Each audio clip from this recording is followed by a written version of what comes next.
हो चुका आगाज रण का, हो चुका आगाज रण का, युग बदलने की बारी है, टॉपर तो वही बनेगा जिसकी मेहनत जारी है। जय हिंद दोस्तों, स्वागत है आप सभी का हमारे वीडियो चैनल सक्सेस क्लासेस 3.0 में। आज आपको UP board class 10th physics जो लाइट चैप्टर चल रहा है उसमें आपको हम पढ़ाएंगे अवतल दर्पण द्वारा प्रतिबिंब का बनना। ठीक है, आई होप, मुझे आशा है कि आप लोग की पढ़ाई अच्छे तरीके से चल रही होगी। ठीक है, जबरदस्त तरीके से आप लोग पढ़ रहे होंगे और अपने लक्ष्य को हासिल करने के लिए हमेशा आप लोग आगे की ओर तैयारी करते रहेंगे। ठीक है, तो दोस्तों आप लोग बताइए कि आप लोग का जोश कैसा है। तो चलिए आज हम चलते हैं अवतल दर्पण द्वारा प्रतिबिंब का बनना। ठीक है, सीखते हैं अवतल दर्पण द्वारा, अवतल दर्पण द्वारा प्रतिबिंब का बनना, प्रतिबिंब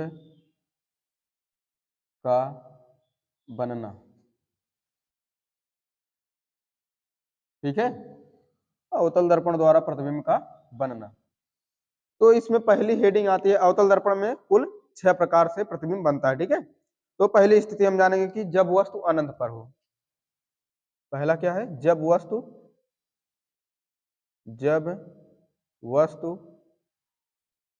अनंत पर हो, अनंत पर हो। ठीक, जब वस्तु अनंत पर हो तो जान लेंगे इसके बारे में कि जब वस्तु अनंत पर होगी तो उसका प्रतिबिंब कहां पर बनेगा, कैसा बनेगा, उसकी स्थिति हम जानेंगे। ठीक है, तो चलिए हम थोड़ा चित्र की तरफ चलते हैं। कमेंट करके बताइए कि ये कैसा दर्पण है। ये आपका कौन सा दर्पण है? अवतल दर्पण है ना। इसका नाम M1 और M2 रख दिया जाता है। यहां पर इसका क्या होता है, ध्रुव होता है, पोल। ठीक, यहां पर क्या होता है, इसका वक्रता केंद्र होता है। अब इनको मिलाने वाली रेखा क्या कहलाती है? मुख्य अक्ष कहलाती है। ठीक, और यहां पर इसका क्या होता है, फोकस होता है। यही तो बताया गया है ना, यहाँ पर इसका मुख्य फोकस होता है। अब देखिए इसमें बोला क्या है, जब वस्तु अनंत पर हो। दर्पण कैसे चल रहा है, अवतल दर्पण, तो यह आपका अवतल दर्पण है। अब इसमें बोला क्या गया है कि जब वस्तु अनंत पर हो। ठीक है, तो यहां पर तो वक्रता केंद्र है, अनंत इधर ही होगा। मान लीजिए वस्तु इधर कहीं पर रखी गई है। ठीक है, वस्तु इधर कहीं पर रखी गई है। ठीक, ये वस्तु रखी गई, वस्तु का नाम क्या है, ए और बी, ये वस्तु का नाम है। ठीक है, तो इससे हम प्रकाश की किरण भेजेंगे, पहले किसके, मुख्य अक्ष के समानांतर भेजेंगे। ठीक है, तो एक चीज हम आपको लिखवाए हैं कि अगर कोई भी किरण मुख्य अक्ष के समानांतर जाती है तो वह परावर्तन के पश्चात हमेशा कहां से होकर जाएंगी, मुख्य फोकस से होकर जाएंगे। ठीक है, ये मुख्य अक्ष के समानांतर जा रही, मुख्य अक्ष ये है और इससे समांतर यही तो किरण है। अब इसके किरण समांतर जा रही है तो ये परावर्तन के बाद ये कहां से जाएगी, मुख्य फोकस से होकर निकल जाएगी। ठीक है, अब दूसरी किरण यहां से भेज दीजिए। आप इसमें चाहे जितनी भी किरण भेज सकते हैं, कोई दिक्कत नहीं है। ठीक है, तो यहां से दूसरी किरण भेज दीजिए। अब ये भी किसके समांतर है, मुख्य अक्ष के समांतर है, तो ये भी परावर्तन के पश्चात कहां से जाएगी, मुख्य फोकस से होकर निकल जाएगी। ठीक है, ये भी मुख्य फोकस से होकर निकल जाएंगे। अब परावर्तन के बाद दोनों किरणें जहां पर आपस में प्रतिच्छेदित होती हैं, या जहां पर आपस में मिलती हैं, या जहां पर आपस में एक दूसरे को काटती हैं, वही क्या कहलाता है, मुख्य, सॉरी, वहीं पर उसका क्या होता है, प्रतिबिंब बनता है। ठीक है, तो यहाँ पर मुख्य फोकस पर ये दोनों किरणें एक दूसरे को काटी हैं। क्यों, एक दूसरे को कहां पर काटी है, यहाँ पर मुख्य फोकस पर ना, तो यहीं पर इसका प्रतिबिंब बन जाएगा। ठीक है, प्रतिबिंब का आकार क्या हो जाएगा, यहां पर लिख दीजिए कि प्रतिबिंब का आकार, प्रतिबिंब का आकार, आकार वस्तु से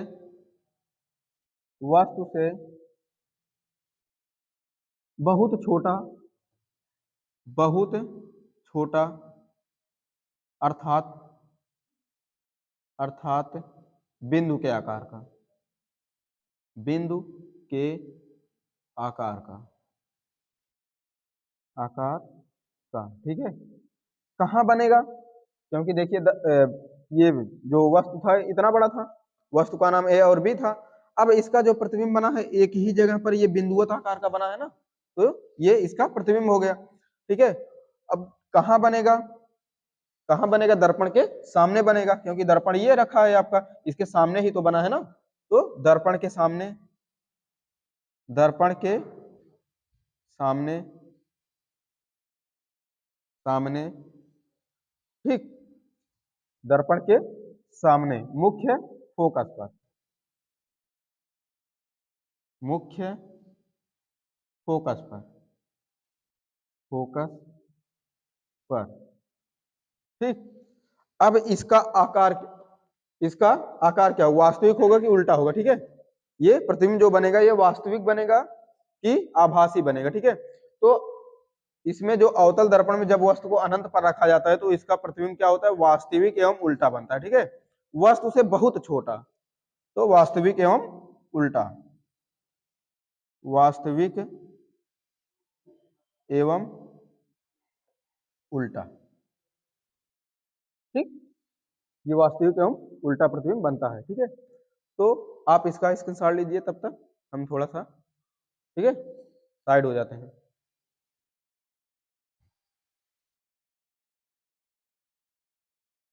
तो अब हम जान लेंगे कि जब वस्तु अवतल दर्पण में, जब वस्तु वक्रता केंद्र तथा अनंत के बीच में हो तो उसकी स्थिति कैसी बनेगी, क्या होगा, ठीक है, उसके बारे में हम जान लेते हैं। तो सबसे पहले हम चित्र को बना लेंगे, सबसे पहले तो हम क्या करेंगे? चित्र को बना लेंगे। ये कैसा दर्पण है? तो ये आपका, बताइए कैसा कैसा दर्पण है? तो ये आपका कौन सा दर्पण है? अवतल दर्पण है, ठीक है। ये आपका अवतल दर्पण है, अवतल दर्पण, ये आपका अवतल दर्पण है। अब इसमें क्या होता है? यहाँ पे ध्रुव होता है, पोल, ठीक है। यहाँ पर क्या होता है? वक्रता केंद्र होता है, ठीक। अब इनको मिलाने वाली रेखा क्या कहलाती है? मुख्य अक्ष कहलाती है। ये क्या होता है? आपका मुख्य फोकस होता है, ठीक। इसमें देखिए बोला क्या गया है कि जब वस्तु वक्रता केंद्र एवं अनंत के बीच में रखी हो तो, इधर तो क्या है आपका? अनंत है, ठीक, इधर क्या है? वक्रता केंद्र है। तो इसके बीच में वस्तु मान लीजिए यहाँ पर रखी गई है, क्यों? वस्तु यहीं पर तो रखी है, इधर अनंत है, इधर वक्रता केंद्र है, तो इन दोनों के बीच में ही तो वस्तु को रखा गया है। वस्तु का नाम क्या है? ए और बी, ठीक है। अब देखिए देखिए हम क्या करेंगे कि मुख्य अक्ष के समानांतर पहली किरण भेज देंगे, ठीक है। पहली किरण मुख्य अक्ष के समानांतर ही हम भेजेंगे। पहली किरण कहां से भेजेंगे? मुख्य अक्ष के समानांतर भेजेंगे। अब एक चीज बताएं कि अगर कोई भी किरण मुख्य अक्ष के समानांतर जा रही तो वह परावर्तन के पश्चात कहां से होकर जाएगी? मुख्य फोकस से होकर जाएगी। तो ये मुख्य अक्ष के समानांतर जा रही है और दर्पण से परावर्तन के पश्चात ये कहां से होकर जाएगी? मुख्य फोकस से होकर निकल जाएगी। क्यों? ये गई और ये निकल गई, ठीक है।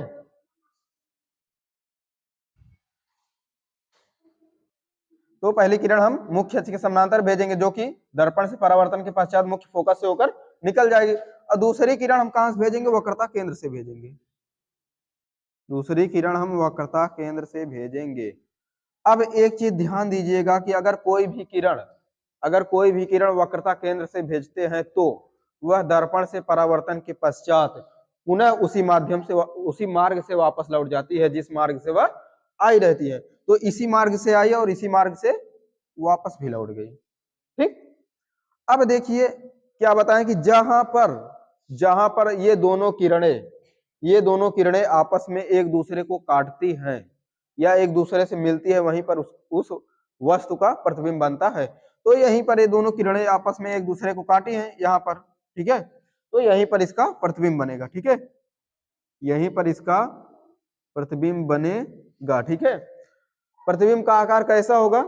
वस्तु के आकार से छोटा होगा।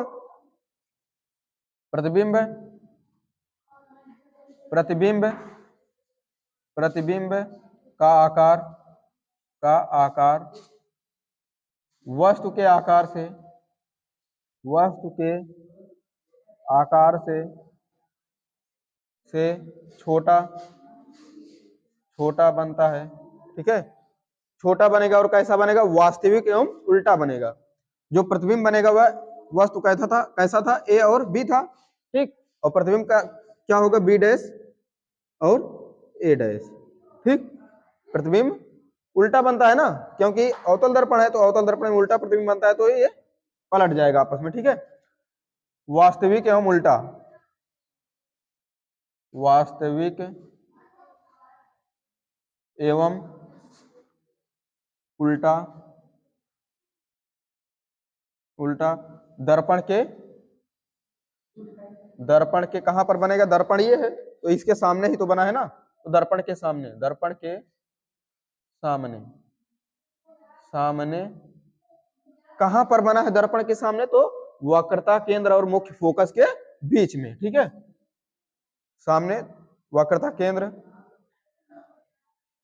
वक्रता केंद्र, वक्रता केंद्र तथा मुख्य फोकस के बीच में, मुख्य फोकस फोकस के बीच में, ठीक है। तो ये आपका स्थिति इसकी ये हो जाएगी, ठीक है। ये आपका ये बन जाएगा प्रतिबिंब, ठीक है। आप इसका स्क्रीनशॉट लीजिए तब तक, ठीक है, हम साइड हो जाते हैं।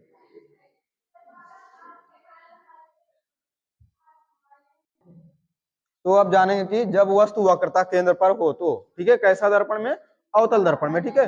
अवतल दर्पण में जब वस्तु वक्रता केंद्र पर हो तो ये कैसा दर्पण है आपका, अवतल दर्पण है, क्यों, ये आपका कैसा दर्पण है, ये आपका अवतल दर्पण है, ठीक है। इसका नाम M1 और M2 रख दिया जाता है, ठीक। अब इसमें क्या बोला गया कि यहाँ पर क्या होता है, ध्रुव होता है, पोल, और यहाँ पर वक्रता केंद्र होता है, वक्रता केंद्र, ठीक है। इन दोनों को मिलाने वाली रेखा रेखा क्या कहलाती है, मुख्य अक्ष कहलाती है, ठीक। यहाँ पर क्या होता है, मुख्य फोकस होता है ना, यहाँ पर मुख्य फोकस होता है, ठीक। अब इसमें क्या बोला गया, जब वस्तु वक्रता केंद्र पर हो तो ये वक्रता केंद्र है, इसी पे वस्तु को रख दिया जाता है, ठीक है, इसी पर वस्तु को रख दिया जाता है। वस्तु का नाम क्या है, ए और बी, ये वस्तु का नाम है। अब देखिए कि क्या करेंगे कि मुख्य अक्ष के समानांतर एक किरण हम भेज देंगे, ठीक, बड़े ही आसानी से आप लोग समझिएगा इसको। मुख्य अक्ष के समानांतर एक किरण हम भेज दिए। अब यहाँ दर्पण है, दर्पण से क्या होगा, परावर्तन होगा, तो परावर्तन के पश्चात हमेशा हम क्या बताएंगे, अगर कोई किरण मुख्य अक्ष के समानांतर जाती है तो वह परावर्तन के पश्चात मुख्य फोकस से होकर जाएगी, ठीक है। तो यहाँ से ये मुख्य फोकस से होकर निकल गई, ठीक। अब दूसरी किरण हम कहां से भेजेंगे, ये गई और ये निकल गई, दूसरी किरण हम भेज देंगे मुख्य फोकस से, दूसरी किरण हम मुख्य फोकस से भेजेंगे, ठीक है। अब एक चीज क्या बताएं कि कोई भी किरण अगर मुख्य फोकस से होकर जाती है तो वह मुख्य अक्ष के समानांतर हो जाती है, जस्ट इसी का उल्टा, अगर मुख्य अक्ष के समानांतर जाएगी तो वह मुख्य फोकस से होकर जाएगी, और अगर मुख्य फोकस से होकर जा रही है तो वह मुख्य अक्ष के समानांतर हो जाती है, ठीक है। ध्यान दीजिएगा इसको, यह मुख्य अक्ष के समानांतर हो जाती है, ठीक है। अब देखिए ये दोनों किरणें, ये दोनों किरणें, तो ये दोनों किरणें जहां पर एक दूसरे को काटती हैं, ठीक है, जहां पर ये एक दूसरे को काटेंगी वहीं पर इसका प्रतिबिंब बन जाएगा। ये देखिए यहाँ पर ये दोनों किरणें एक दूसरे को आपस में प्रतिच्छेदित की हैं, तो यहीं पर इसका क्या बनेगा, प्रतिबिंब बन जाएगा, ठीक है। प्रतिबिंब आपका यहीं पर बनेगा। प्रतिबिंब का जो आकार होगा वह कैसा होगा, वास्तविक एवं उल्टा होगा। प्रतिबिंब का आकार क्या होगा, वास्तविक एवं उल्टा, ठीक है। ये ए और बी था वस्तु, ये क्या बनेगा, बी डैश ए डैश, ठीक है, बी डैश ए डैश कैसा बनेगा, वस्तु के बराबर बनेगा, ठीक है। यहां पर आ जाइए आप, प्रतिबिंब प्रतिबिंब प्रतिबिंब वास्तविक एवं उल्टा, वास्तविक एवं एवं उल्टा, वास्तविक एवं उल्टा वस्तु के बराबर, जितना बड़ा ये वस्तु होगा उतना बड़ा प्रतिबिंब बनेगा, ठीक है। वस्तु के बराबर बराबर ठीक है, वास्तविक एवं उल्टा बना है ना, ठीक है। दर्पण के कहां बनेगा, सामने बनेगा, ठीक है। दर्पण